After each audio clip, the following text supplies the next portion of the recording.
তো ছাড়া বাকি সব কিছুকে যদি একটি পাল্লায় রাখা হয়, একটি হাতে রাখা হয়, আর লা ইলাহা ইল্লাল্লাহ এই বাক্যকে যদি অপর হাতে অপর পাল্লায় রাখা হয়, তাহলে লা ইলাহা ইল্লাল্লাহর পাল্লা ভারী হবে। এত ওয়েটফুল এই আমল, এত ওজনী এই আমল, এই জিকির।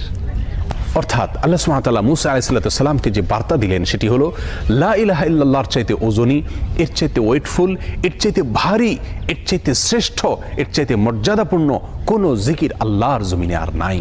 প্রিয় বন্ধুগণ, মুসা আলাইহিস সালামের জন্য সবচেয়ে স্পেশাল দোয়া হিসাবে, সবচেয়ে স্পেশাল জিকির হিসাবে আল্লাহ সুবহানাহু ওয়া তাআলা যে দোয়াটি নির্বাচন করলেন, যেটাকে সবচাইতে ওজনী আমল হিসাবে আল্লাহ সুবহানাহু ওয়া তাআলা স্পষ্টভাবে ব্যক্ত করলেন, সেটি হলো লা ইলাহা ইল্লাল্লাহ। অথচ এই লা ইলাহা ইল্লাল্লাহ এটাকে আমরা খুব সাধারণ একটি জিকির মনে করি, খুব সাধারণ একটি দোয়া মনে করি, আমরা বিশেষ আমল খুঁজে বেড়াই। অথচ এর চাইতে বিশেষ, এর চাইতে স্পেশাল কোনো আমল আল্লাহর জমিনে আর হতে পারে না।